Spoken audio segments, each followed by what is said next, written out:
Been almost a month since Occupy protesters took over Austin City Hall, and conditions are getting worse. Over the weekend, dozens of protesters were arrested after the city tried to lay some ground rules. KXAN's Chris Sadeghi is live in downtown to explain. Chris?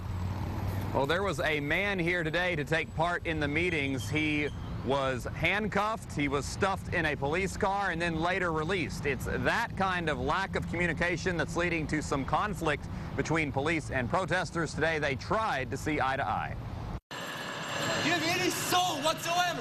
This man is yelling at officers because he says they wrongfully arrested him, and he was going to miss something important because of it. I cannot miss the birth of my son. Ironically, just moments before, he was inside City Hall talking with the police chief and other city officials. As soon as he was stuffed into a police car, he was then let out. And they were going to take him into custody.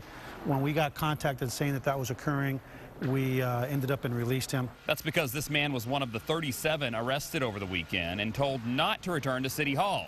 Officers didn't get the note that he was allowed back for the meeting. It's the type of battle protesters say they want to avoid. We want to encourage an open flow of information and dialogue. That dialogue happened Thursday when the city gave protesters a list of things they could not do, such as sleep in the mezzanine area, leave their food table up overnight, and leave signs unattended.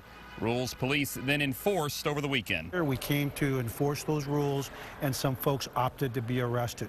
On Monday, protesters met with the city to make some requests about the ground rules. Assistant City Manager Mike McDonald says they want to protect the right to protest, but they also have to protect everything else.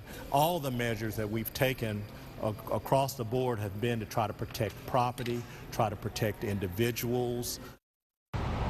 And Occupy says they now will wait to hear what the city says about their request. Both the assistant city manager and the police chief say they're willing to work with them. They also say a lot of the people arrested over the weekend were not members of the core group of Occupy protesters who have been out here for almost a month now. We're live at City Hall. Chris Sadeghi, KXAN News.